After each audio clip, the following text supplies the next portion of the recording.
Calling to order the May 11th, 2023 meeting of the South Elementary School Building Committee. This meeting is being recorded and will be broadcast on SMAC, I think at some later date. I don't think it's live.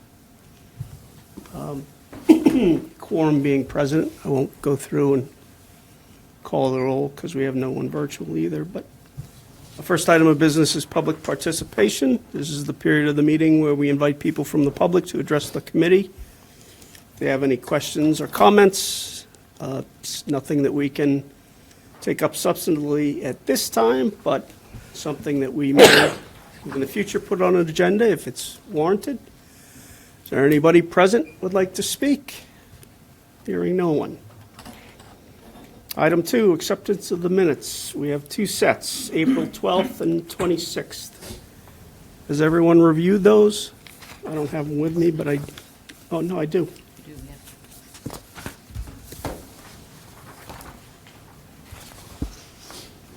I saw them in an email anyway.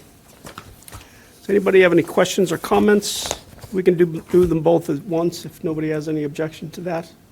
Chair? Mr. Chair. Sure. I was not at either meeting, so I'm going to abstain from a vote for this. Super. Selectman Cavey will abstain. Is there a motion to approve the minute? Why don't we do them one at a time, actually? Is there any motion to approve the minutes of April 12th? So moved. Is there a second? Second. Any further discussion or changes? All in favor, say aye. Aye. Opposed? With one abstention, Don. And the minutes of April 26th, is there a motion to approve those? So moved. Second? Aye. Second. Same. Second, Any further discussion or comment or questions? I'll abstain from the April 26th. I wasn't here on that. Fran abstains. Steve, you an abstention from that one too? Yes. Okay. We still have a quorum anyway on that, so all those in favor say aye. Aye. Opposed? Great.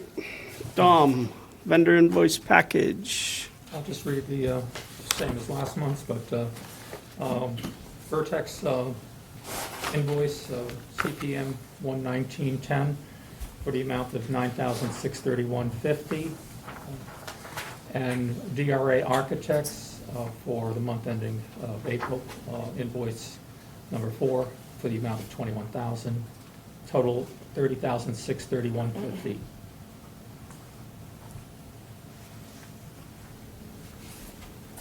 Great. Does anybody have any questions of those, on either of those invoices? So these don't have a cover sheet to sign, is that?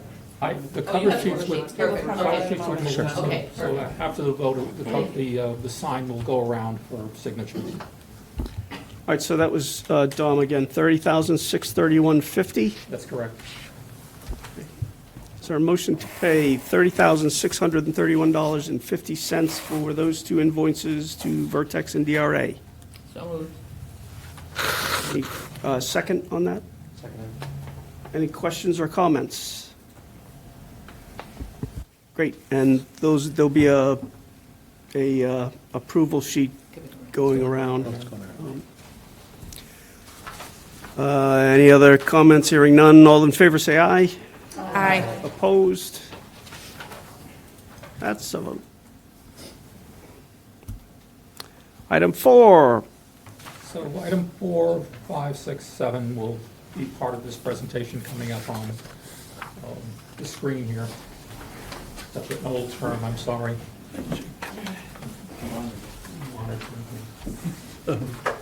So this is the, with the votes last 2 weeks ago at Building Committee, we have now extended the submission of the preferred schematic report to be, excuse me, to be in August, and that will send us to the MSBA board for the preferred schematic in October. And we've notified the MSBA of that, and so this is basically set up now and set this way. So, as you can see, this is, this committee obviously is dealing, as we've talked about, is dealing with the preferred design option that both in the two scenarios that are being considered, the school committee is dealing with the issue of consolidation and redistricting.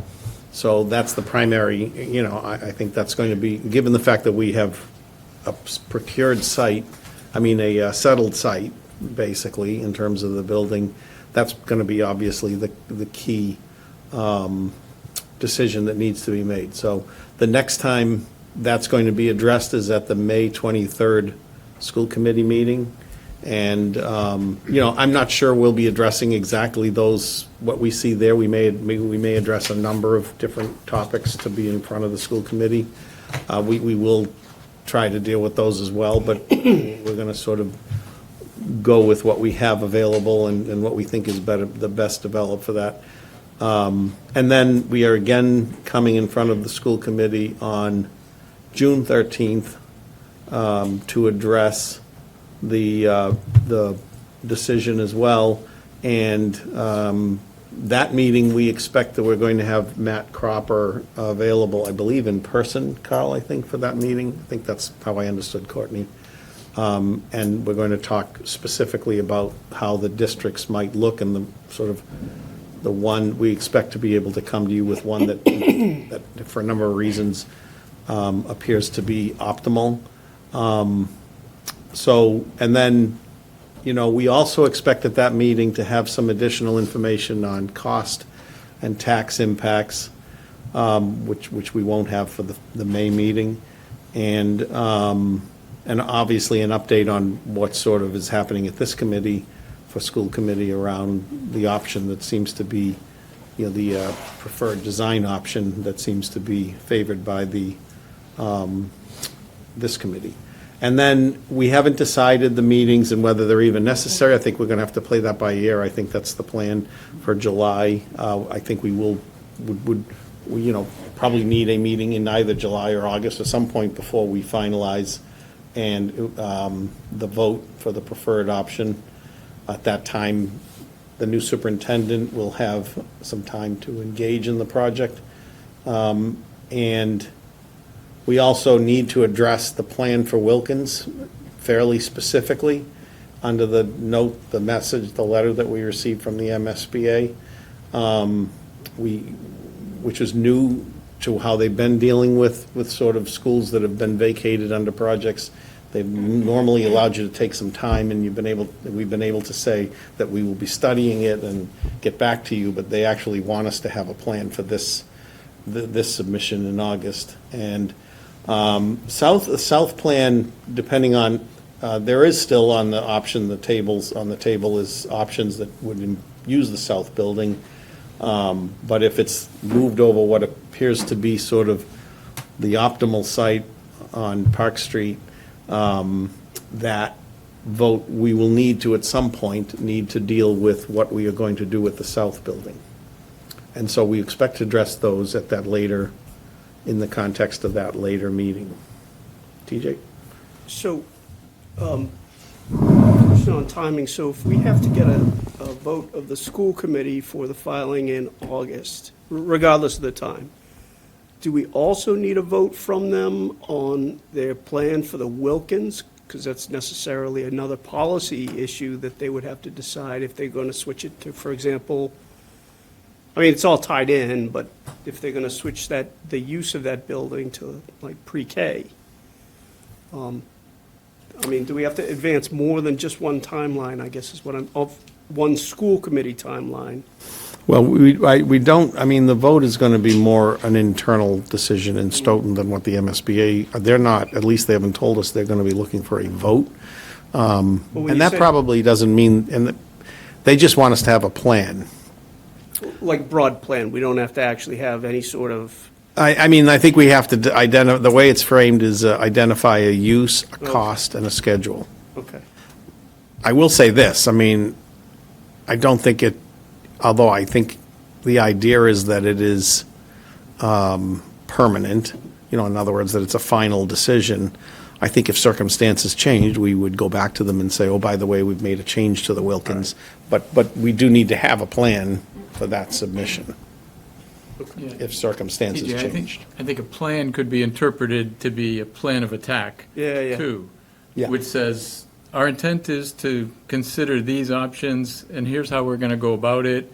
Here's when we might make the final decision in the future. I think that might still qualify as a plan, as long as there's some identified goal, perhaps. Not like a second schematic or Right, Yeah. no, nothing of that detail. They know they don't have that authority over the Yeah. building.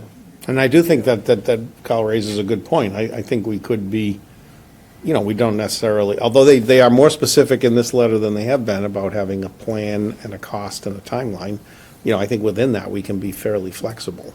They did subsidize the, window replacement project over there, Yeah. right? Yeah. So they've made some investment in it. That gives them some, right to understand what's going to happen with that investment they made. And they may The roof too, I want to believe. recoup it, so. they claw back on that, Joe. So I have a question Yeah. when you say cost. they? Because there's a couple of things that we're looking at still as the building's active, with the energy consultants for the town and schools, and the utilities coming in to do a study on electrification, essentially, and either looking at grant sources or at kind of payback sources that are currently in the building. So there are things that are going to happen post the decision and the scope here that will play heavily into the cost as it applies to the steam plant. And, as long as we're describing that, does that satisfy the I cost? think it Because- will. I mean, I think we're going to find out when they give us comments, Yeah. but I think it will. Okay. I mean, and I don't know that they'll claw back only because it's not being considered as, they claw back money, for instance, if there was work being done at South or something where the school, I don't know that they would because that's not being considered. They may consider it if it's taken out of education use. Yes, I think they would. If they took it out of educational use, Yeah. for sure they would, yeah. But I would think I'm sure you have a capital program for all of your schools. Yeah, it's just that when you're talking about the decisions that still haven't been put on paper to understand what the cost implications could be, Right. But I'm sure you're running like Yeah. a 5-year program. we're running we're Something like that. near the end of our 5-year program. Yeah. I think Tim. that would say, Okay. like Tim said, or Carlson just said, they'll comment Yeah. back. But sounds Sorry. like And just need a broke plan. your They have the opportunity to claw back money in the sense that making the, project funding agreement for the new South Elementary School, it can be part of that equation. So the town doesn't have to write them a check to return the money. They can simply just reduce the grant for the new Yes. project. Right, Joe? Yeah. The story keeps getting better and better all the time. It's a little, Well, they depreciate it. They're being reasonable. If it was made 10 years ago or 5 years Right. ago, they'll subtract the Yeah. value, right? Hey, Tim, sorry for breaking your stride. no, that's all I really had to talk about on. And just to recap that, as we said, Oh. previously, pushing off the submission of the preferred schematic does not change the, downstream votes, or dates of the votes, next year. Yes. for And the one, entire the project. other big thing we do want to point out is there is a forum June 1st at the Gibbons. We're trying, one of the things, we're trying to get the message out as quickly, as much as we can to get people to attend and be committed, and be educated. So that is happening on the Gibbons, June 1st, 6 o'clock. Okay.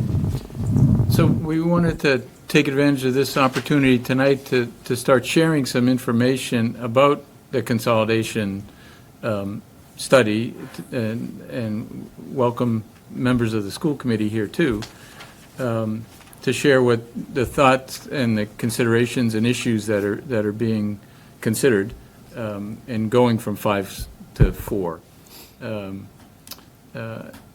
And these are some of the same sort of topics that we would look for input at the community meetings about, too, so that we're sharing this definitely as kind of a, listening session, not a presentation of a done deal, of a decision being made. And some of the considerations that, and again, this is the work of Matt Cropper and his firm, which, were you on the line the other day when he told us he was contacted by, who was it now, that did sort of a national search for consultants in the redistricting business, and his name came to the top nationally, which we didn't know. We have used him a few times before, but that was pretty impressive. He was involved in some national cases. But these are the kinds of factors he looks at, the existing conditions, and thinks about how each of those are affected in redistricting options. Utilization means, the utilization of the spaces in the existing schools. What are they now? What would they be in each of the redistricting options? What percentage of the space is being used is basically how he looks at it. He does look at demographics, meaning racial, ethnic, and economic factors, factors or data that's available via the census. He does look at that, again, anonymously, but identified by the population, the enrollment in each school district. LEP is the limited English proficiency students, trying to look at the distribution of those students in the district and how that distribution may change with any of these options. And students impacted means the number of students impacted, because as we've said all along, this consideration of closing Wilkins is not simply erasing, one boundary and consolidating two schools into one. It does involve redrawing the lines of several districts, and the various options have different numbers of students that they impact. That's the chart below there.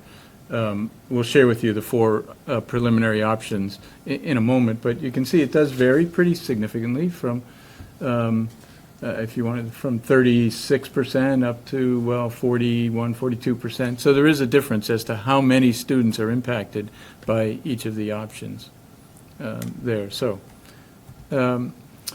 this is the district today, the map on the left, A, and B is just another way to present the distribution of population. It is like a weather map where the red is more intense. That means a greater density of students on a geographic, on an area basis. And as we all know, in the southwest portion of town, there's a lot of green space, and so it's lighter distribution, but obviously in the center of town, pretty heavy distribution, which actually allows the options to be sort of tweaked a little bit. Just by moving a line slightly, you can affect, a certain number of students and get different options. Oops. Sorry, that's just You me. trying to join? Yeah. Nobody's joining. Oh, I just had So- some information that I forgot to put on there, so Oh. I'm going to share it when it comes time. Okay, got it. So let me go to, oops, no, I lost my advancement. Oops, Sorry. go down here. There we are. So when we look at the current utilization of the five schools,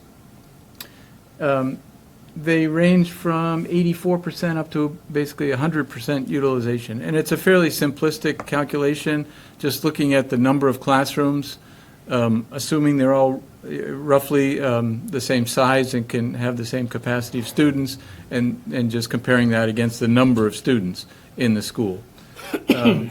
And then using sort of the traffic light of green, yellow, red colors to indicate that if it's close to the townwide average, it's green. If it varies from the townwide average, in other words, is it an outlier, it's yellow. If it's a significant outlier, it's red. There are no red outliers in this analysis right now, but there is, the Wilkins on this analysis, on this methodology of analysis, is a bit, below the average, the district-wide average. And when we use that same calculation with the various preliminary options, all four of them, I know you can't see the numbers necessarily, but you can just see that they're all green. So, in other words, the Cropper is redistributing the students in a way to fill up each school kind of equally, so that no school is overcrowded, no school is underutilized in this preliminary approach. So that's one way to measure the characteristics of the options. So, and there are 4 of them. That's why there's 4 charts here showing how the populations, and sometimes you can see, I think it gets as low as 88%, and there's 1 or 2 that, 104%, just over.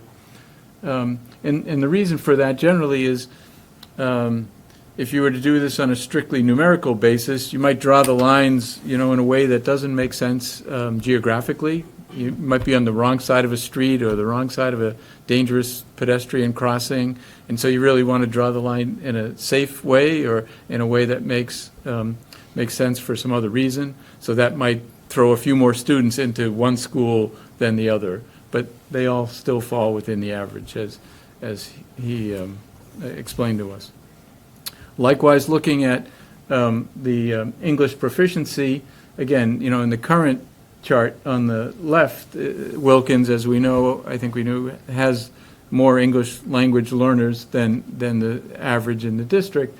But in all of the 4 options, the way the lines are redrawn, those students are kind of redistributed to other schools in a way that, now none of them are, outliers from that point of view. It's just another characteristic to keep in mind when trying to evaluate these options. And then also in terms of impacts, this chart, it's a little bit harder to read, but it looks at each and every school. And when we're at the point of seriously considering these options, you can see, just to take the upper left-hand, if you take the Daw School, how many of their students will continue to, or families, let's say, in that location, will continue to go to the Daw School? It's 231. How many will get redistricted, and where are they redistricted? 122 of them get redistricted to the new South Elementary School, the new elementary school. And you can do that kind of calculation for each and every school. And again, it's not necessarily good or bad. It gives you, some data to think about each option. And this feeds into that first one about, how many total students district-wide are impacted. And you can see in some of these options, it's fairly significant, like schools that maybe thought, oh, this project isn't about us or something, realizes, wait a minute, half the kids in our school are going to be going to a new school, perhaps. If you look at, the option 2, 186 DAW students get redistricted, and 167 continue at the same school. So more kids are getting redistricted than actually remain at the school. So it brings home that message that this issue does affect the entire town. It's not just about the Wilkins district or just about the South District. Carl, Yes, TJ? I apologize. I really wanted to listen to Matt Cropper, but I had a meeting yesterday. Let's say we're building a consolidated school with a design capacity of 515? The design capacity of 600. Targeted enrollment of Right. 515, yeah. So would we defer to the design enrollment number or equal distribution? Do you understand my question? I mean, I would want to take full use of that brand-new building. We used the capacity number because we used it equally for all schools. Okay. So we looked at the number of classrooms, used the same number of students per classroom for each building. Yeah. Yep. So that's already built in to this, yeah. So that's the various ways of kind of analyzing these districts. So this is the existing one, just to refresh your memory again, 5 schools there. And here's the first option. The colored map on the left shows, the heavy lines show the existing districts, just so you can see how the lines change. And obviously the colors are the new districts. So green is the new school, red is the Daw, yellow is the Gibbons, and purple is the Hanson.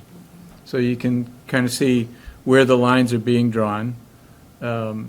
Sometimes they follow the major streets. Sometimes they're more carefully drawn, like we said, because we have to play that numbers game of getting the right number of students in each school. On the heat map, it changes to just showing the thick lines are the district lines. Yeah, on the one on the right, They're the new lines, the new district lines.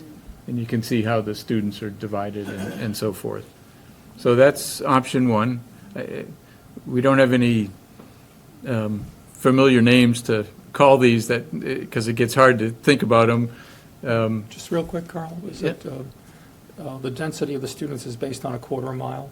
Is that Yes. what Carl? I think Yes, so. Was he that did it? say quarter mile. I forget how many students in a quarter mile, Yeah, he but said if it's less than 6 students, it doesn't show Yeah. up as a color, It's like, but yeah, the lighter gray is 8 students per quarter mile.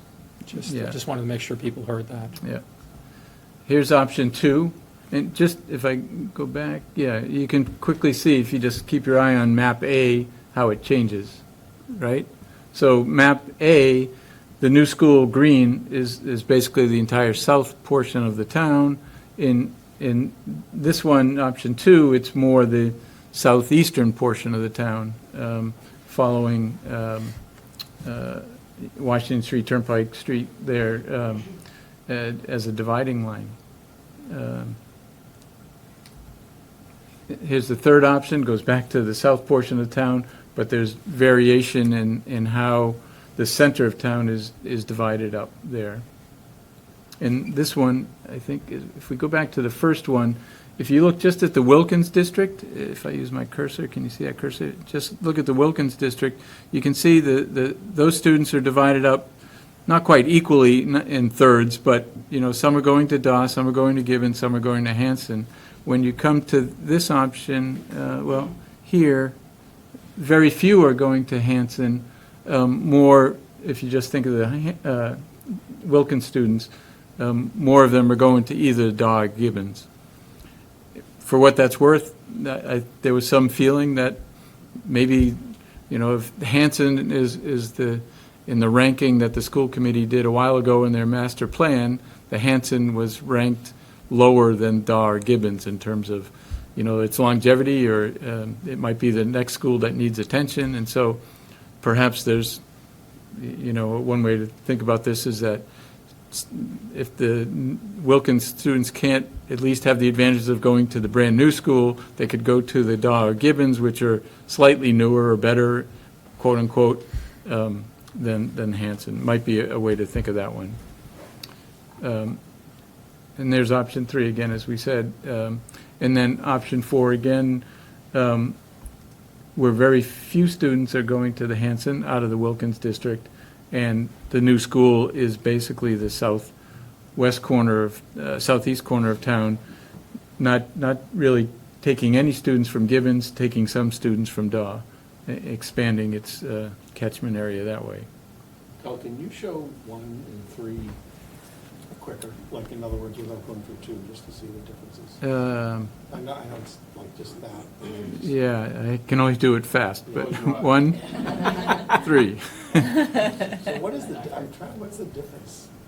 If we go back to this chart, if we look at, they're the two upper ones, 1 and 3. The Daw students are exactly the same distribution. I think it's Wilkins, where the Wilkins are going. Right. It's a slightly different distribution of Wilkins students. A few more of them are going to Gibbons. I think it had to do with the center of town being slightly different. Yeah. It's pretty close. Yeah, we're trying Yeah. to. Yeah. And 2 and 4 are the only ones that have Wilkins students going to South.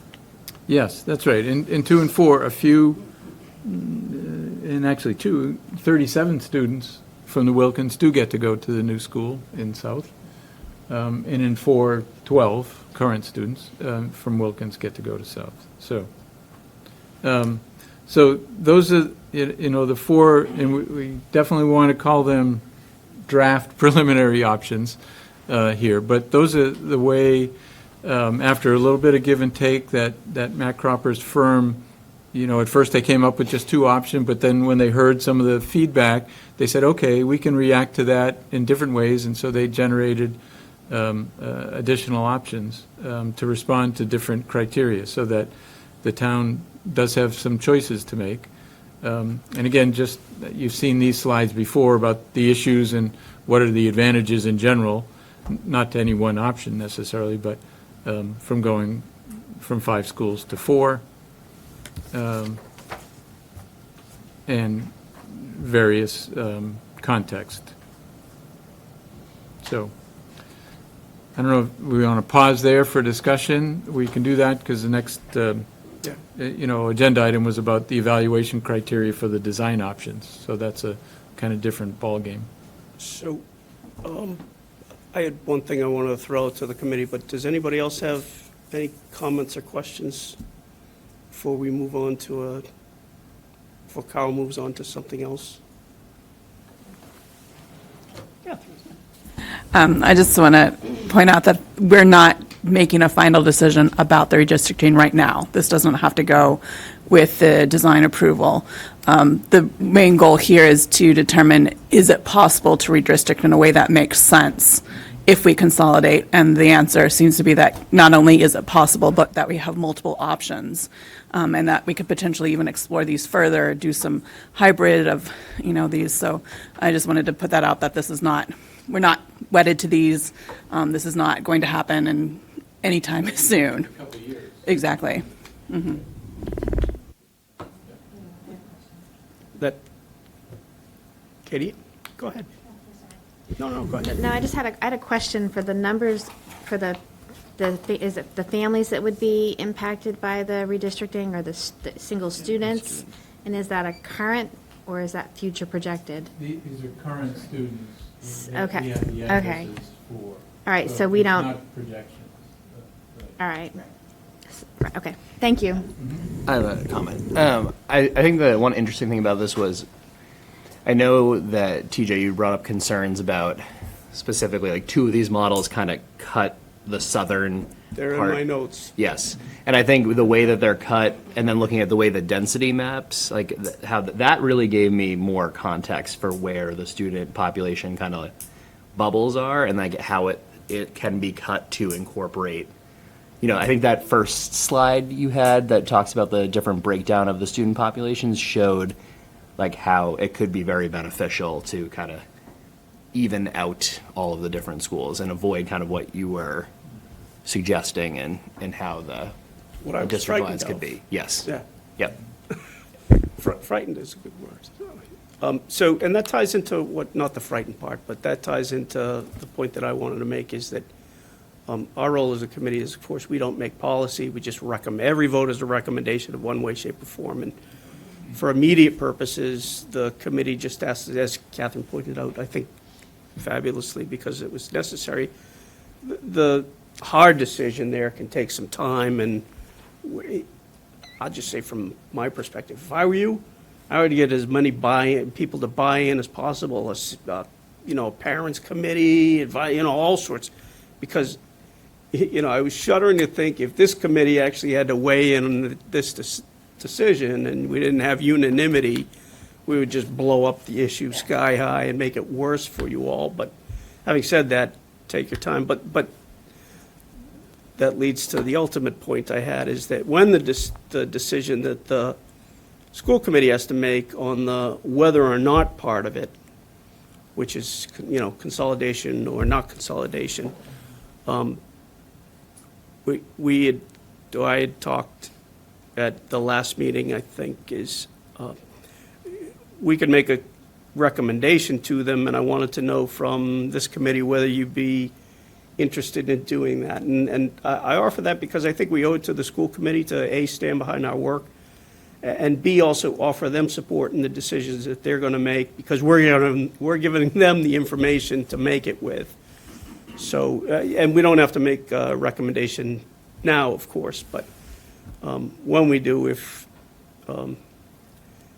I suppose the design that we're recommending is, that is ultimately our recommendation, but anyway, I just throw that out.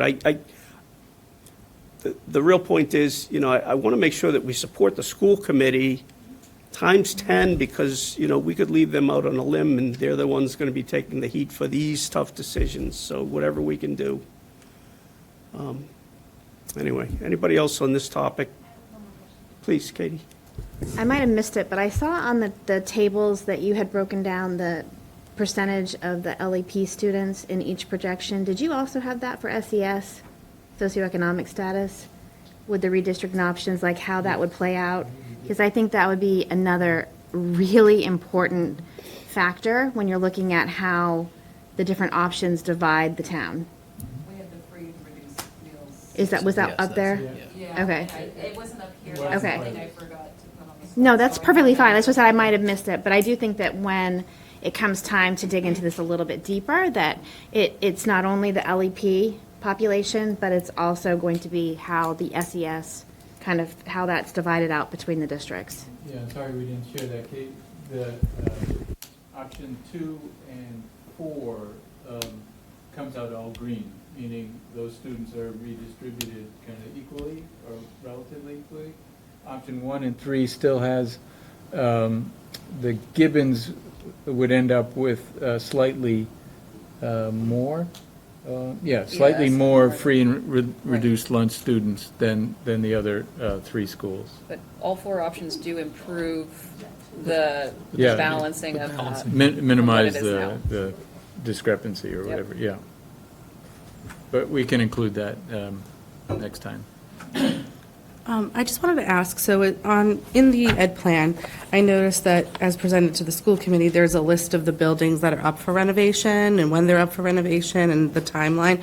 So was that married in? Because I see the Hanson here is the 5th in line, but being taken into account, which I agree, everything should be taken into account, everything vetted fully. I'm just concerned with the timeline of if the Wilkins falls in with the South, then it's the middle school, then the Jones, then the Hanson. So if we're projecting for that and that takes X amount of years to do, have we thought about that impact and if it's applicable to the lines or how that works is what I'm trying to get at. May I?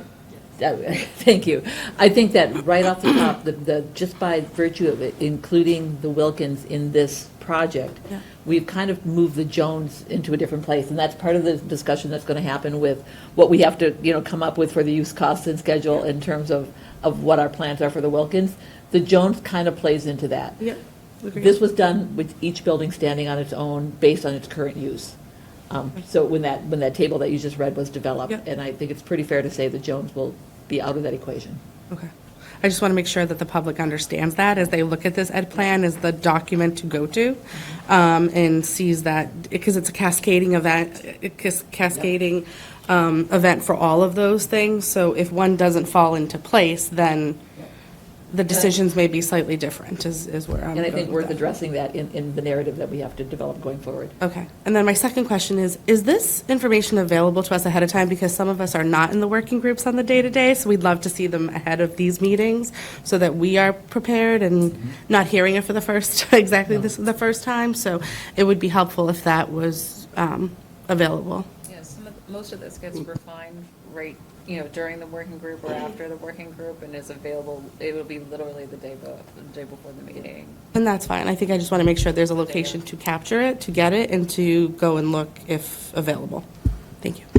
I think also the intent is that this is dealt with in much more in great, is Matt Cropper coming on the 13th? I said the June 13th meeting. He's going to be available remotely to Remote. participate on that one. So that is going to be when this will, and everything will get out ahead of that, obviously. Oh, no, that's great. That was one of my questions when I saw the timeline. When is this going to be presented here? But like I said, I think that there's a portion that is in the working group and some that are not. So to keep us all kind of on the same page. There's a time lag that happens often. The intention was the working group would be like in the off week, and we'd have more time between one and the other. We could get materials to the building committee in advance. This week, they happen to be right a day apart, so. Catherine, did you have something? No? I'm sorry. All right. So, Melissa, one thing on what you said. Tim and I yesterday met with it was yesterday, wasn't it? It was. It's been a long week so far. We met with the town manager, and it's actually a meeting that we set up months ago when he first came into the job, because he's of course a member of the committee, and Fran's sitting in his stead right now. And it was going to be an introduction, here's the high school building we did, this is the the general scheme of the project. And he had to cancel the first one, we rescheduled it, I had to cancel the second, and this was the third, so like 3 months since we scheduled it. A lot has happened between then. So one of the purposes of this meeting, instead of just being a general introduction, we talked some hard things, one of which was, how are we going to pay for the damn building that we're talking about right now? And I think this plays into what you just talked about, the progression of school buildings in the future. It's going to be difficult coming on the heels of this project with something for a while without some adjustments one way or the other. And we don't have to talk about it tonight. It is a subject for another meeting about, how we're going to have to arrange financing. We don't do it, but we, of course, have to do our planning with an eye towards affordability for the town. And he sort of laid everything on the line in a good way, I thought, Tim. No, I thought it was a really productive discussion in that sense. And the biggest thing, which I'm sure you know, is that in order to keep we have very good bond rating in this town. In order to keep it a very good bond rating, we need to build up our reserves.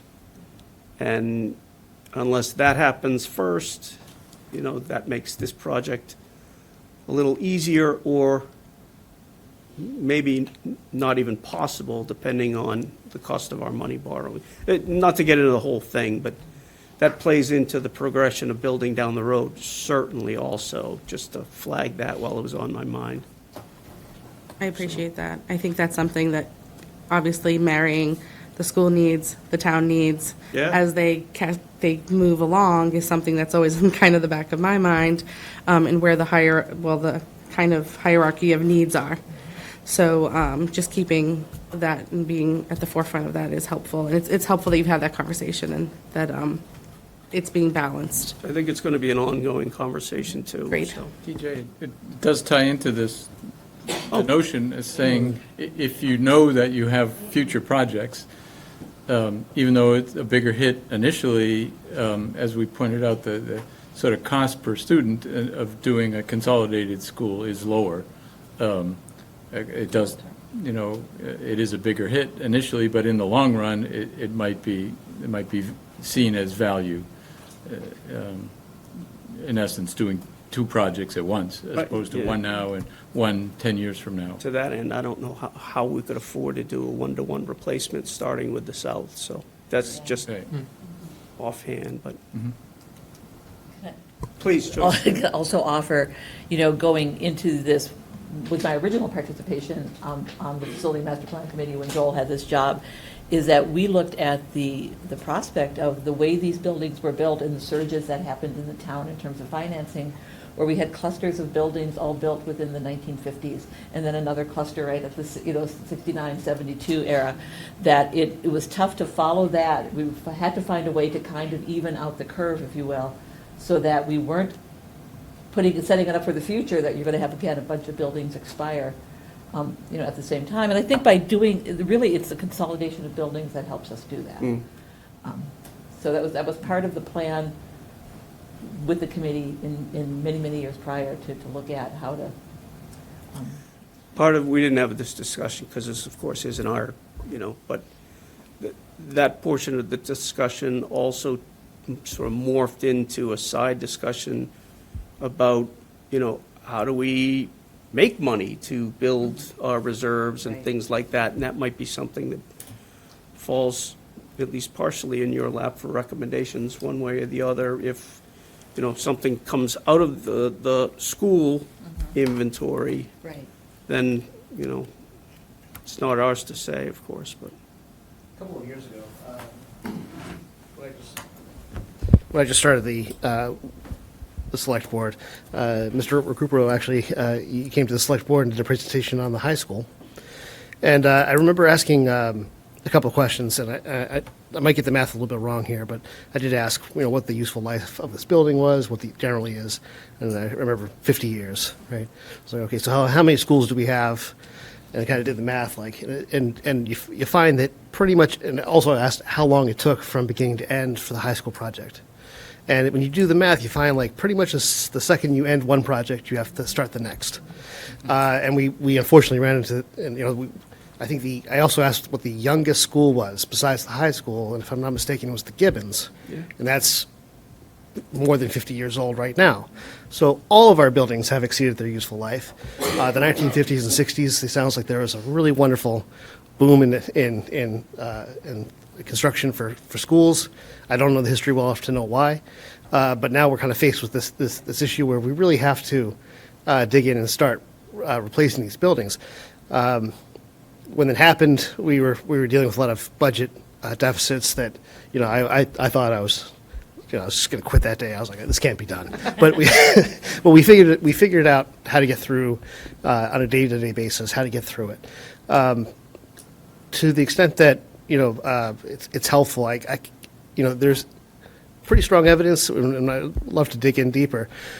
But there was some evidence that I was able to find that just having the new school, having the new high school, increased our revenues. And so this isn't just having facilities that draw people to this town is extraordinarily valuable, and pays for. I don't know if it pays for itself necessarily, but it certainly pays for some of itself. We'll have to, I don't know how to do the math on that, but going through this and working through it brings an economic benefit to the town. And I think that's something that we all have to keep in mind, that it's not just a cost, it really is an investment, and there's a potential for it to pay for itself to some degree. I do know when we built the high school, our bond rating went up, Yeah. which I thought was fantastic, because I only found out about that this year. Well, I mean, I actually did some numbers on this from our Department of Health, Department of Education. They found, I was finding student enrollments from 2000 to the current year. And I've got the number, actually, I think I have the numbers right here. And our student enrollment, actually I do. Yeah, student enrollment in 2000 was, all schools, 4,200 people. And a couple of years I checked it out, and I saw this is in 2002, 2020. So 20 years later, we had 3,400. We basically lost 20% of the students that our community served in those 20 years. But since then, since those 2 years, it's risen 2.7% and 2.9%. So if you kind of cut COVID out, then and the impact that may have had, because that was a big drop right after that. The year before it was a 0.2% decrease. But there really does appear to be a distinct cause and effect. School comes online, and our enrollment rates increase 6% in 2 years, and our 2 years is maybe an anomaly. 3 years will be a pattern, right? So if we see the same thing again, we can certainly see that we are drawing people to this town, and it's demonstrable. And so it's something I just want to make sure everyone keeps in mind, that we do have, every time we end a project, we have to pick up another one. Taking off 2 schools does actually sort of have a profound impact on what that's going to look like. It spreads it out a little bit further. There might be a discussion that we're going to have at some point about how we manage, our revenues. There might be questions about debt exclusions that we're going to have or overrides, God forbid. But there might be a taste for something like that, especially if it's an investment that brings in additional revenues by having facilities that people actually want to, they want to move here, and they're willing to pay the cost of it to make sure their kids have state-of-the-art facilities. I think there's a strong argument for it, at least. That's great.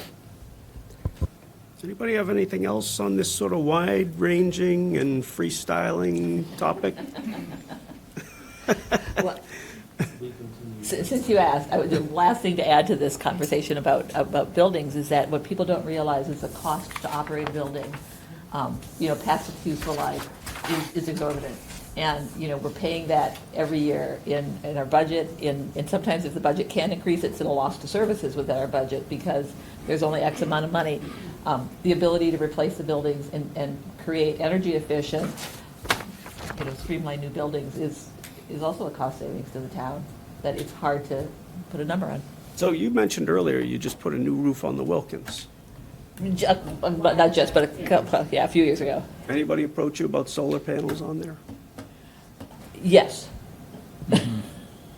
Yes, and that's a discussion that hasn't happened just because COVID jumped in and everything else and the construction. But it is the company that's working with the town to locate sites for panels. So still to be discussed. Just while it was on my head. Anybody else? Carl, do you have anything? I just want to make one comment, and Please. Jake and Katie can actually, expound on much better than I can, but when the education plan was, if you look at the consolidation part of it, the better utilization of resources throughout the schools is something that you have to put out there to the community too. So, because sometimes you're putting some, and Katie, please tell me if I'm wrong, but you may have a half-time person where, with a new consolidated school, you'll have full-time availability, so. So, does the school district have a policy on public use of buildings, a written policy? We do. We have a facilities use policy, sure. I should know that, because we had issues setting up the meeting. Even though you were setting it up with me, I was told I needed permission to set up the meeting in a school building. Because I needed a permit. We all need a permit Yeah. for doing the use of a building after hours. Well, I asked the question because it's something Jake has pointed out several times, and I think it's a great point, is that one of the selling points would be that this has to be a building that gets more community use than just 180-something days a year for 5 hours, 6 hours a day, whatever it is, so. I mean, that was the biggest pitch when I've talked to other districts and seen a couple of other new buildings is like factoring in, it's not like wild amounts of money, but it's factoring in the ability to use these spaces and to like rent spaces or have it be more utilized, have it open during the summer, like just that's been a piece that I never thought about with an elementary school or having community space. And then you're like, that makes sense. It's a really nice facility in a town. People want access to it. It would have parking. It's, kind of ideal. The only other space like that in town is the high school, right? All right, So, awesome, Can I ask one quick question? please. So forgive me. So I've been here about 13 years. My kids have been in school about 7 years. So my question is, does anyone know if we have redistricted in the past? Oh, yeah. And when and how is that policy looked at? How often is that generally done? Because inflows and outflows happen. I'm just trying to understand how often this has happened or not happened, just from I realize the change is difficult and the transitions are difficult, but it is kind of part of just ebbs and flows of people moving in, moving out, population growth, et I cetera. think that 2002. 2002, 2003, I was going to Wow, say, that's a was real when long- the That's when Jones the was Jones taken out closed. of district, and I got bumped to another Yeah. school. I don't Okay. know if we've looked at the impacts of that. At that time, my son was here, so I can tell you that the community here was a lot more upset than my community is now. But there was no discussion, as you know, Joyce, at that point, there was no new school being built. It was just Consolidation. Pretty sure when that happened, because I think he said it, you might have been with me, or Dom might have been with me. The incoming superintendent was on the school committee during the last redistricting, so he has some. That Were is you with me, true. Dom? Welcome back. Yeah. No, So he I has, remember that. yeah, Yeah. and I think he even said that where he lived at the time, across the street from him Yeah. was going to one district, Yeah. and his house was staying in another, and so he understood firsthand the impact at the time, but. Just good So- to know. Yeah. It doesn't sound like it's happened more recently, so obviously it's something that's a little bit more challenging. No, but what has happened is we've had to take houses that were in one district when a development went in and actually shift them to another district. So our lines are no longer smooth lines. There's a lot of bump ins and bump outs. I that thought I have heard this happened. as well, so this Yeah. is why I wanted to have this conversation of, there have been times that it's been identified that it needed to be done, and then there was a shift done to accommodate, Yes. as to not disrupt the rest of the town. No one was moved because the houses hadn't existed, but yes. Thank you. But I don't think it was as significant, the impact was as significant as this is going to be. No, agreed, because it's Yeah. townwide, I can, Yeah. yeah. this- No, I this is huge. I understand. don't think this town has gone through one of this magnitude. Well, that's what I'm trying to get at, so I know it's going to be a challenge, but I know that it's also something that, as things ebb and flow, you do have to look at the overarching picture. Anybody else? I thought this was a productive, open speak. Sorry to the project team for, Sorry? oh, I'm sorry. Yeah. I'm new, so I'm just learning. I was curious, what do they do with large apartment buildings with many students as far as redistricting? You don't split the building in half, or?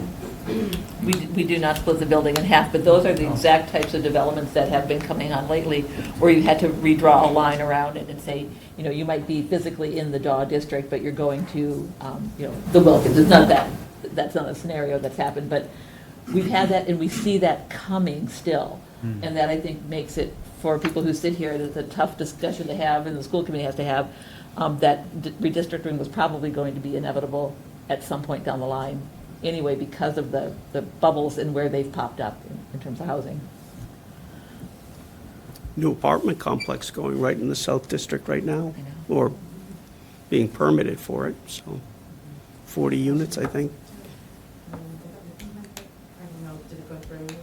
I don't know. The point was also made that with a larger school, you have a bit more flexibility to accommodate bubbles, too, than you do with a smaller school. If you only have 2 or 3 classes per grade, you know, it's a big difference between having, 14 kids in a class versus 28 kids in a class, or if you can only divide it into 2. If you can divide it into 4 or 5, you get a little bit more flexibility to accommodate population bubbles without redistricting. Can I ask you as a general, and I don't want to get into a discussion, or I don't want to lead into a discussion about, which option's best, but let's say we picked an option. I know they all have some capacity for addition, but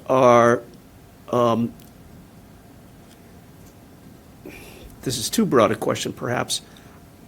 I'm thinking, because of the way our district is laid out, we could certainly add one of the schools to, instead of doing a one-to-one replacement, we could do an add reno to this building, do another consolidation. Is there any one of the designs that would be more conducive to that? I would think it would be the linear, not the linear, the arc. I think would be the most conducive to that, but I'm just guessing. We can do more specific kinds of studies to share with you on I don't wanna on each waste- of them. No, we have to think about expansion on each of these. So we can do it in enough details to get your feedback as to what it would mean and how it would work in that regard. Given the 3 new construction options there, they all they present 3 different ways of expanding, because one's has 1- and 2-story wings, and one's 3 stories. And 3 stories, you can add just a small bit of footprint and get 3 stories of building out of it. Whereas with a single-story building, we often hear about, well, can you build on the roof and make it a 2-story? It never works. I've been in this business 40 years, and I think in every project, somebody has asked us, can we put a second floor on this? And we've tried and thought about it. It just never works, never makes sense for a lot of reasons. So you have to expand, horizontally. And sometimes the limited space of the site isn't as, amenable for that. So you just hit on something. Reason why I asked the question is, first of all, there's plenty of land there. Second of all, given the average size building that MSB is funding these days, it's like 600 and something. The average, yeah. Yeah. Yeah, that puts us in a sort of a scheme, I guess, where, the school would support 2, maybe 3 elementary schools ultimately, consolidation that way, and you see where I'm going? I mean, is that, we wouldn't get there for another You mean 20 if population declined in another and you wanted to Yeah. close another school? Well, yeah, without- I'm saying, if we Building? would take another school, add it onto this, and then consolidate others and make like 1 K through 5 here, 1 K through 5 here, and something like that. And DJ.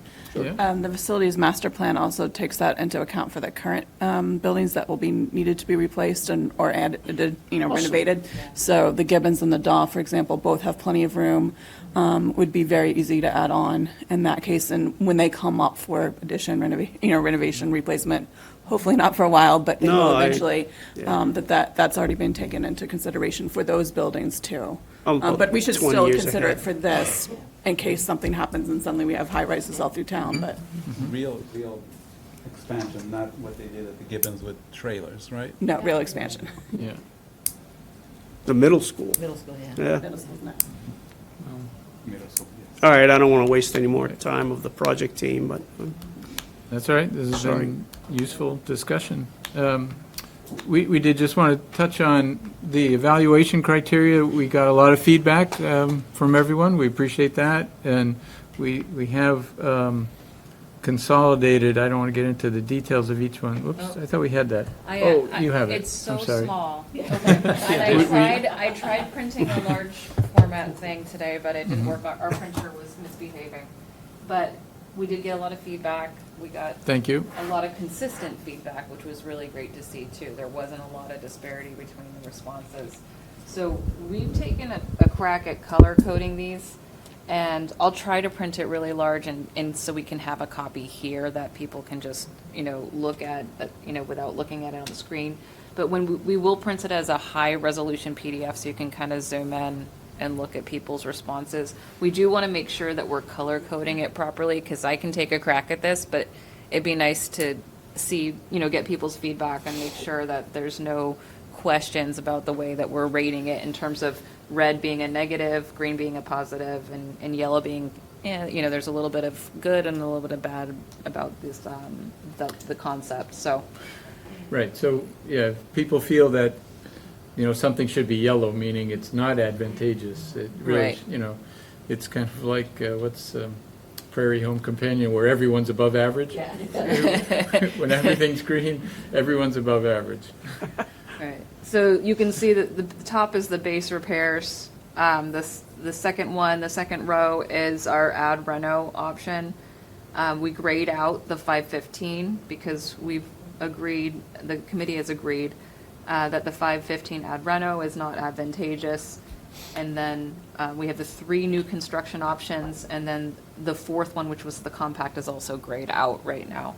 So you can see that all the new constructions are all green right now, but if you feel that there are some points in here that we said, should be turned yellow or red, let us know and we'll make those changes so that we can submit an appropriate response to MSBA.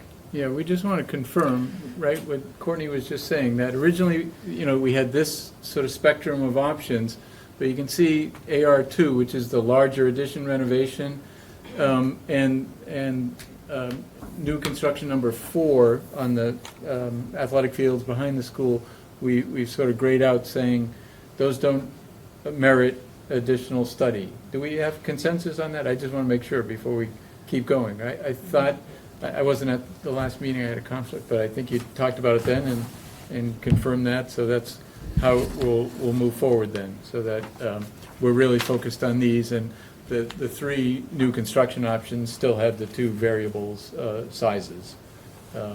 Although, again, in the feedback we got, it did seem to be positive. I don't know if it was unanimous, but there was consensus on the larger option being preferred among the building committee. Like you said, TJ, it's not our call necessarily. There are educational issues involved in closing a school and building a larger one, but from a building point of view, individual building point of view, I guess, the building committee seemed to be on the side of saying the larger school makes sense. Yeah, and thank you again, Jake, for setting up that form, because we can export that chart and distribute it. It's in a not, it doesn't say who said what or anything like that. It just has data in terms of who, what's favored.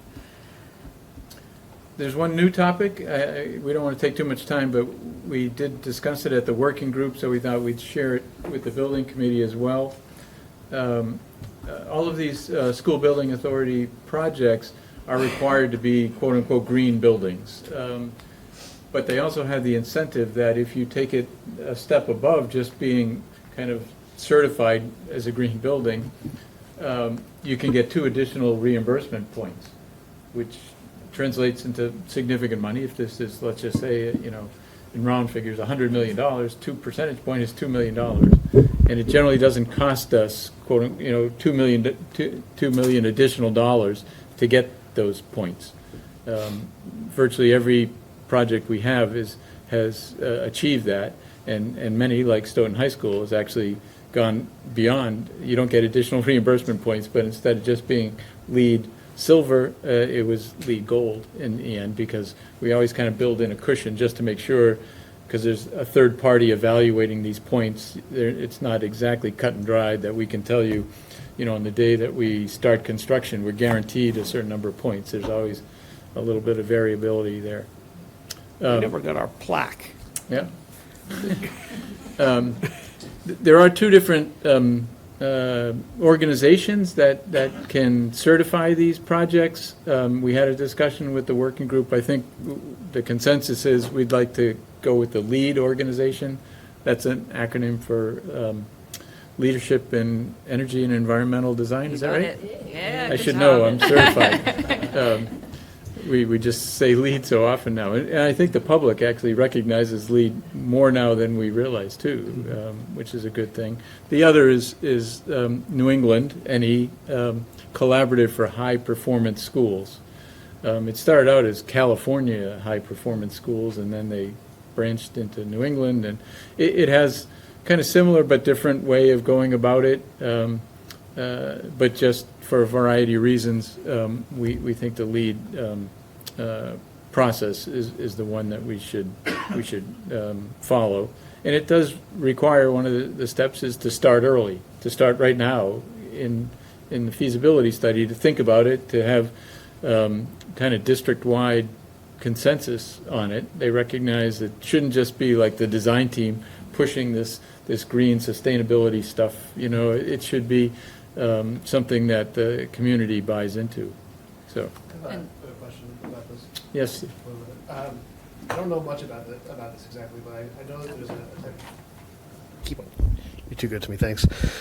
So I'm not too informed about this, but I am aware of the concept of a high performance building, specifically passive buildings, where the useful life can be increased of a building to closer to 100 years, and the use of passive actually reduces your expenses because you don't need heating and air conditioning quite as much, and so over the life of the building, they're cheaper to operate. Are those LEED type buildings? Is that something else? Is that something worth exploring? If we can get a useful life, double the useful life of a building, and you're way ahead of me. Go ahead. I was just going to say, every school that we design is, like Joyce has said, a lot more efficient, and codes themselves are going more toward, passive houses was more residential, and it's kind of branching out into the commercial world. LEED has a LEED Zero. There's and really the goal is carbon savings, reducing fossil fuel reliance, that type of stuff, and ultimately, cost savings for those that own and operate the buildings. But there's the big picture component part of it too. The program you're talking about, I think, Steve, Passive House, Yeah. is appropriately named because it is a more residential kind of concept. Partly because when you think about it, one of the reasons it works is you're living in the house 24 hours, or you're occupying it generally 20, especially these days, people working from home. So, for instance, on the heating side of things, you're taking in sunshine during the day, passively warming elements in the house that give off heat during the night to reduce your heating bill overnight. schools don't have the same kind of schedule, so they don't benefit by that strategy as much in terms of passive heating. Certainly, though, we do think about having operable windows so we don't need air conditioning as much. Even though we do have air conditioning, we just hopefully don't turn it on as much in these buildings. And we do take advantage of orientation to get as much solar gain as we can in the wintertime and shaded in the heating seasons as well. So there are lots of design strategies that we kind of steal from Passive House, even though it's not literally part of that program. Okay. Yeah. Thank you very much. But the savings, you can achieve are substantial. I wanted to go to the, there's a slide that talks about code and where to go. I lost. You just had it right there. Yeah, there. it was more about timeline with code. So Stoughton is a stretch code community. Here it is. Oh. So a lot of what we're talking about in terms of energy savings, a couple years ago, actually right now, it's a decision, should we or should we not? As this timeline goes on, as we get closer to 2025 and 2030, there's no choice. 2030 buildings are going to be new buildings, new construction. The goal is to have them as a net zero building. So as we're looking at this in design, the decisions that we make can probably be a little bit easier because you have the cost savings answer to it, but you also have code kind of pushing you in that direction as well. And Stoughton, again, it's one of the stretch code communities. So the reimbursement tied to the MSBA is associated with, beating that stretch code by a certain percentage as well. So, So we're going to have a very efficient building. yeah. This I think the bottom line. So we're going to this is going to be a much more engaged topic as we move through the design phase in particular, but for the purpose of PSR, we're going to need to have some consensus on what the goals will be for the project, because that affects the pricing that we are going to be needing to report on. I think we need to report to the MSBA kind of on that as Our well. next working group, we're going to have our mechanical engineer come and talk about system Yeah. selections. Yeah, and part of it is, if we're going to look at a net zero ready even, it doesn't have to be a net zero building. We don't have to have all the bells and whistles, but being prepared to be a net zero building in the future is important. And part of that is actually looking at geothermal. And as we're doing our geotechnical, it's good to know ahead of time if geothermal is really a possibility at the sites that we're looking at. So that helps us inform our studies as well, if that's something that everybody is in favor of. And I think, we need to probably, at some point, I don't know how Stoughton if it has a green committee or a sustainability, Yeah, we talked because, about that. we are going to have, the public's going to want to know what we're doing around that, depending on the constituencies. Another reason to build support for the town meeting appropriation for additional Yeah. money, so that we can use the geotechnical during the schematic phase, hopefully to dig not only boring holes for, structural reasons, but maybe one test well, too, to test what's the flow and depth of water and so forth, so that we could project the cost. Because drilling wells is a big part of the cost of geothermal systems. Once you have the well, you do need a little bit of electricity for the pumping, but then a lot of the energy is gained pretty passively, you might say, in that regard. So we'd like to investigate that possibility. And of course, the other trend these days is that getting away from fossil fuels. Even though, natural gas was often less expensive initially in recent buildings, like the high school. Nowadays, for energy reasons as well as environmental reasons, we're getting away from fossil fuels, so we probably will have an all-electric building. And we can still get very efficient mechanical and heating and cooling with electric as the energy source. It's more efficient, generally speaking. Yeah, Mhm. we're going a little bit out of order, but part of LEED is all about energy, but it's also about, looking at the building holistically. So we do have a consultant on board with us that's going to help guide us through the process, a sustainability consultant. This is the school that Carl and I worked on completed in 2015, I believe, and this is a LEED Silver building. They incorporated rainwater collection on the student roofs. You can see the roofs in blue. Yeah, these roofs in blue, they're, low slope internally drained roofs. We collect all that rainwater into an underground cistern and then use it to flush toilets. So it contributes to, so LEED has a lot of different categories, and I will share these with you, and I can share the website for those that aren't familiar, but, something like that contributes to rainwater collection and reduction of water usage, which is really good. We also had a roof garden, which helps with water flow, like managing water on the site, because whenever you build a building or pavement, you have to think about where's the water going to go. So we included porous pavement to help with infiltration, as well as roof gardens. This building has solar. The classrooms actually had fresh air sensors that detected humidity and temperature and when the lights go on, they're green, teachers can actually open the windows. There's a little green and red light on the wall. And it helps the building Lets save them know energy. that if the temperature and the humidity is right outside, the green light comes on, they're free to open the windows. And, because the mechanical ventilation system is not going to come on.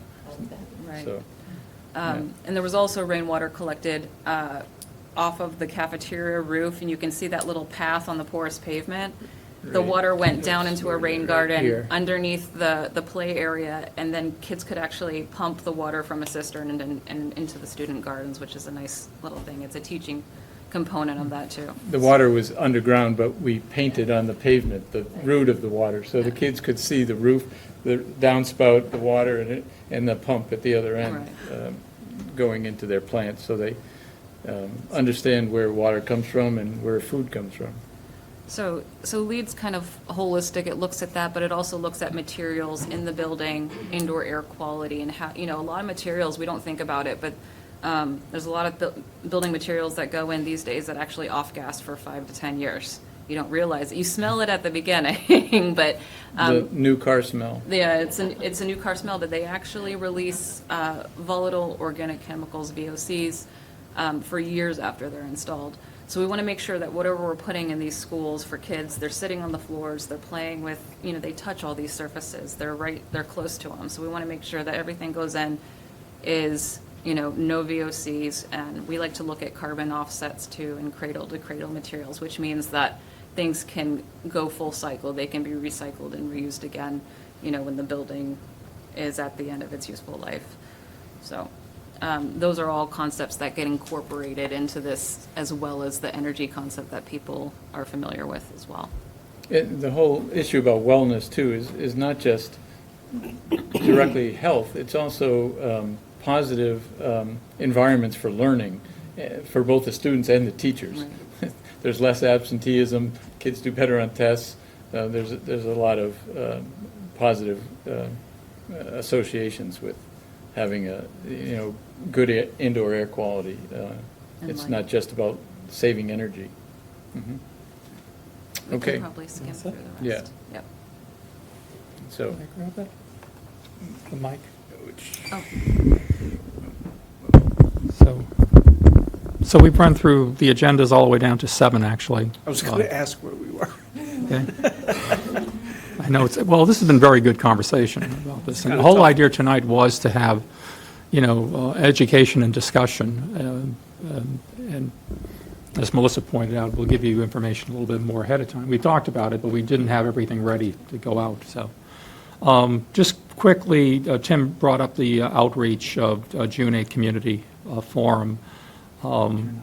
We also had the PTO meeting this evening that Courtney was at. I don't know if Courtney had any comments. it was well attended. Dr. Rao was there as well, and kind of laid out the school committee's job and the school building committee's job, and we talked a little bit about the options as well, and there were some good questions about what's going to happen if, with redistricting. But yeah, it was overall good feedback that we received today. Dr. Rabb, any comments? I don't have anything to add. I think the one thing we did put out there is the new website, the new elementary school at stoughtonschools.org. So this way, anybody who has questions or feedback, they can send it to that email, and then we'll direct the question or feedback to whomever needs to see it. We have posters now in all the elementary schools. Well, they will be and soon. okay. They're on their way. and that has the QR code and has the information on the website and also the Facebook page. Principal Miller has put it on the monitors for the town meeting, so those boards are rolling, and then we will be there next week on Wednesday evening with a table. I'm not sure if we're going to be presenting, TJ. We really haven't circled back with you on that. You were going to talk to the town moderator. I got a call from the moderator, and he emailed me I have to email him back, arrange a time to talk tomorrow. So I'll find out exactly when we'll be, or near as he can estimate when we'll be on. We'll be ready, whatever. But we'll be there with at least the table out front with their people coming through. I'm sure there's some interest right now. And we continue to talk to Jeff Pickett, who's helping us out quite a bit, interacting. We talked about some other social media interactions. We've reached out also, some people know this, others don't, but we've reached out to the Portuguese community, and they've been very helpful. We're updating our frequently asked questions, both in English and Portuguese. We are looking at Haitian, but we'll have to do a little more research than that. Sorry, go ahead. I was going to ask, what frequently asked question, what level of language are you writing these in? I mean, is it college level, high school level, fifth grade level? Tim, you want to take a crack at that? I mean, I think it's just, pretty high school level. Yeah. High school level? It's not particularly complex. No. We were pretty straightforward with the answers. Romance novels are written in grade 5 language. And I was wondering if that would be something we'd consider as far as getting it out to the community. I think it'd be equivalent to newspapers. Newspapers, which is 8th grade or 12th. Yeah. Is that what it is? Okay. Yeah, that's, Depends on the paper. so that's where we're at right now. We're continuing to communicate and trying to get out there, and we talked about some of the items that will be on the Facebook page that we will reach out to some of our friends in the community to share on whatever their Facebook pages are, so that's another possibility. So, Dom, maybe if I mischaracterize this, it'll be because I have a poor memory, but for the high school, what we did was we did have a base set of Q&A questions from the start, but then people would email questions and Dom would answer them, usually within 24 hours or less. And then that would become another one of the questions on the FAQ list. So it was like a running list. There were like 2 and 3 of the same different questions in the list eventually, like the skate park. What are you going to do with the skate park for the high school? Which was, where's the new pool going? Yeah, so I guess the part of the answer is it might start off very technical, the language that we use. It was pretty conversational or pretty, casual, I would say, in the end, because Dawn was just shooting off. Some of it came, every once in a while I send one to you and said, I can't answer this one. Yeah, right. This is the community one. And we also, when we get to the preferred schematic, the end of this submission, we had a list of over 40 community groups, organizations, churches, synagogue, et cetera, that we went around and made presentations, because then we had a more defined project to look at. So and it was very helpful. I mean, I remember, there were many I went to, many Tim went to, TJ, Principal Miller, Dr. Rizzi, even Joyce, you were involved with many of them too. But I remember going to the Stoughton YMCA and making a presentation to just the family. It's just a husband, wife, and 2 kids. And it was just, but we went out there quite a bit. So we'll, like I said, we have that as a template going forward, and we will utilize that. So, one more question, please. Out of the outreach methods you've used, have anyone taken an opportunity at one of these presentations and say, how did you hear about us and how did you hear about the program, and then capitalize on the method that worked the best? It's a good question. Yeah, that's a good question. I don't think we have actually asked that question. Well, We had the, like today at the PTO, we said, if anyone has heard this already, let us know. Yeah. We do see a couple of familiar faces. Yeah, I know we talked to the principals, they use the, I'm using the wrong word, Katie, telling you, the electronic backpack, is that? Electronic newsletter. Yeah, and we also included in our Friday updates, which are, they go home electronically and then put into the backpack. I know one of the things I actually talked about was actually hand flyers. Yes, we have that. Yeah,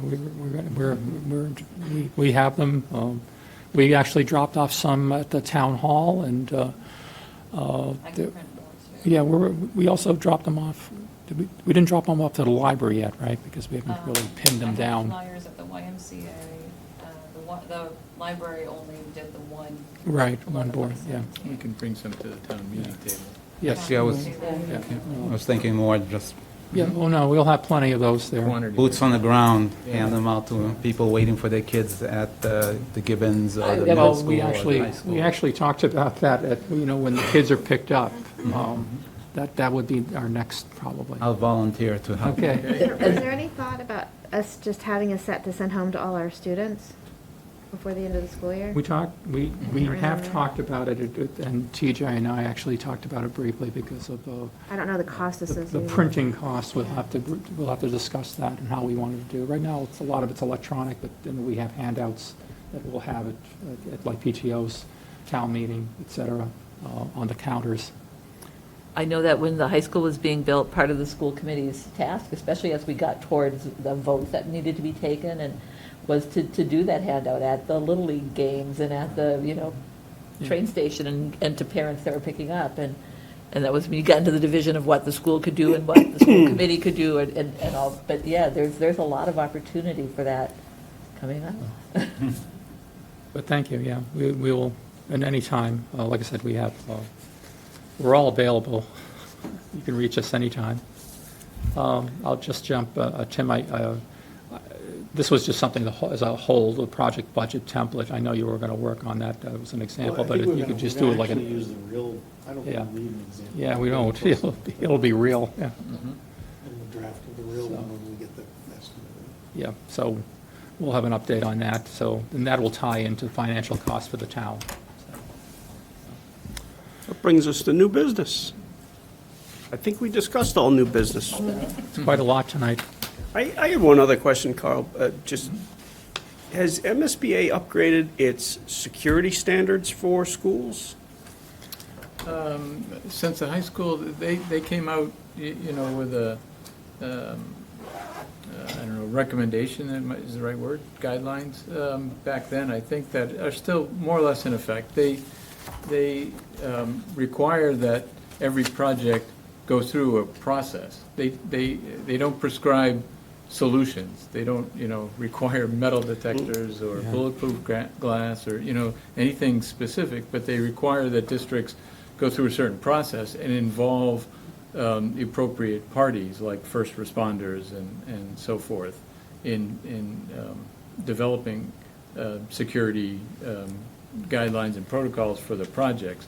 And again, starting at schematic design phase, starting early, so. I remember when we were doing the high school, we were towards the end of it, and then Parkland in Florida, Parkland shooting yeah. happened, and we all of a sudden went into sort of scramble mode, and we were fortunate enough to have some money in the budget to address that.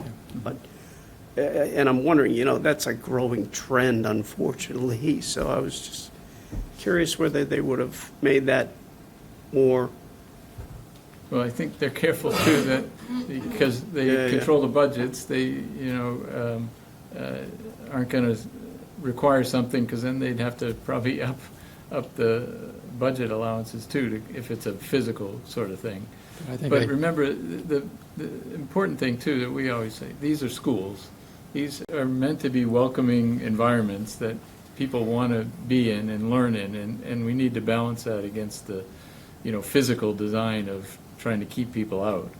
And we can have a more in-depth discussion when the time comes, but Plenty of certainly time. we're very careful about, as you know, how we deal with visitors and how the building can be secure but still feel welcoming. That's one of our challenges always from a design point of view. I know Tom has articles at town meeting this year on that topic, too. We're always improving the security in the schools, so. All right, I didn't want to take the time. I just, every now and then, like to, people who are listening know that we It'll be consider a such topic things. at our So- working group. We can get into detail about it and then Sure. share what we can. Anybody else have anything else before we wrap up and go home? And thank you to everybody on the team for indulging us in a unscripted discussion this evening, so. Anything else? KDM, That's ours.